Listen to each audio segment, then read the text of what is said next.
তাদের জন্য? দেখুন, আমাদের কিছুক্ষণ আগে আমাদের পুলিশ একটা অভিযোগ দিয়েছে যে আমরা নাকি খাবার আটকে দিয়েছি, এবং এটা তো গুরুতর একদম অভিযোগ আপনাদের বিরুদ্ধে যে পুলিশদের যাতায়াত করতে দিচ্ছেন না, খাবার দিচ্ছেন না, জল খেতে দিচ্ছেন না, এমনকি এখানে যারা এটা হচ্ছে মানবাধিকার লঙ্ঘন করছে। না, এটা আমরা করবো না। হয়তো আমরা সারা রাত না খেয়েছিলাম, অসংখ্য শিক্ষিকা ছিলেন বলে কি হয়েছে, আমরা বিক্ষিপ্তভাবে কিছু কথা বলতে পারি, কিন্তু সকালেই সেটা আমরা সংশোধন করে নিয়েছি। আমরা জল এবং ওষুধ সকালেই পাঠিয়েছি।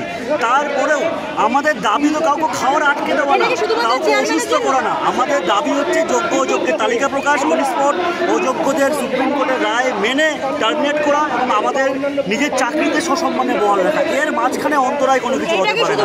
আমরা মানবিক, এবং তাই আমরা আমাদের নিজের টাকায় এই সমস্ত খাবার এনেছি, আমরা প্যাকেটিং এনেছি, কারণ আমরা একটা আশঙ্কাও করছি যদি এই খাবার খেয়ে অসুস্থ হয় আমাদের ঘাড়ে দোষ আসবে। তাই আমরা কোনো প্রসেস ফুড আনিনি।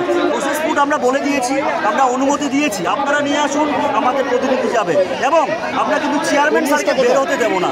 আমাদের দাবিতে আমরা অনড়, আমরা সবাই একত্রিত, আমরা এখানে বসবো, কিন্তু আমরা কথা দিচ্ছি এর মাঝখানে আর কোনো কিছু অন্তরায় হবে না। খাবার স্বাস্থ্য কোনো কিছু অন্তরায় হবে না। আমরা দেখতে পাচ্ছি